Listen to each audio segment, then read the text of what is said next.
August Montgomery Brinkman, or Ballistic, is the next legend to drop into Apex Legends. He's the oldest legend in the game at 63 and came out of retirement to throw his name into the ring. But why did he decide to enter the Apex games now? Let's take a deep dive into Ballistic's lore. Ballistic grew up incredibly wealthy. His parents conducted shady deals to rake in the riches, but unfortunately died due to their style of business, leaving Ballistic an orphan with the Brinkman fortune. As a lonely billionaire, Ballistic decided to join the Thunderdome Games. As a quick refresher, the Thunderdome Games was the predecessor to the Apex Games.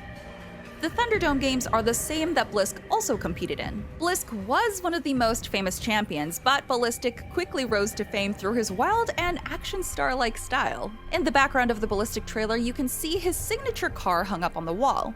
He named this car SMG Lady Grey after the T. He was a lot of people's idols, including our very own Gibraltar, who actually had a poster of Ballistic on his wall growing up. And do you remember how Pathfinder took up odd jobs before he landed in the Apex Games?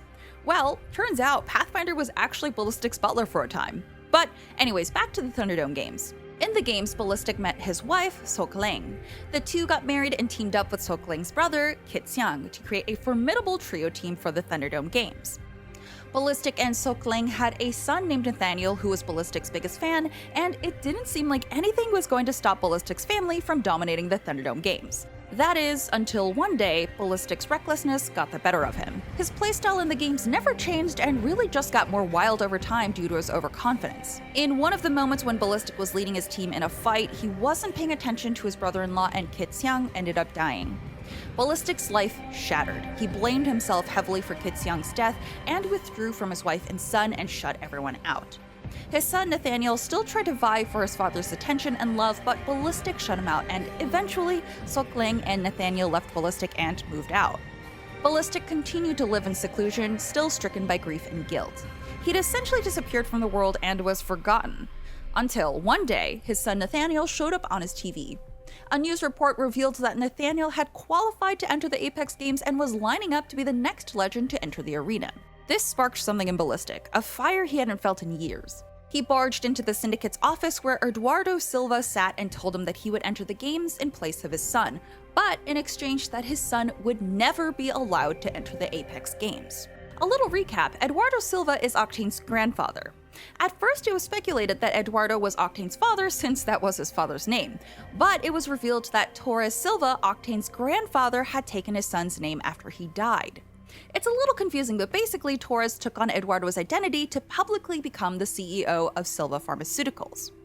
Eduardo also became the syndicate leader and has been conducting some suspicious orders since he took over. In Ballistic approaching Eduardo, it's alluded that the two men have connections to each other since Eduardo really had no reason to give in to Ballistic's demands. A gun pointed to Eduardo's head is nothing compared to the resources he has available to protect himself in situations like that. But Eduardo agreed, and now we have Ballistic entering the Apex Games in Nathaniel's stead. Nathaniel was understandably upset for being kicked out. As a form of apology, Ballistic left Nathaniel's childhood project on his window. It is possible that we may see Nathaniel enter the Apex Games in a later season. After all, what better than to raise views with than to pit son against father? But for now, all eyes are on Ballistic. How Ballistic's story develops, we'll have to see in the questline of Season 17. How do you feel about Ballistic's entrance to the Apex Games? Let us know. For more on Apex Legends Season 17, be sure to keep it right here at IGN for all of your updated news.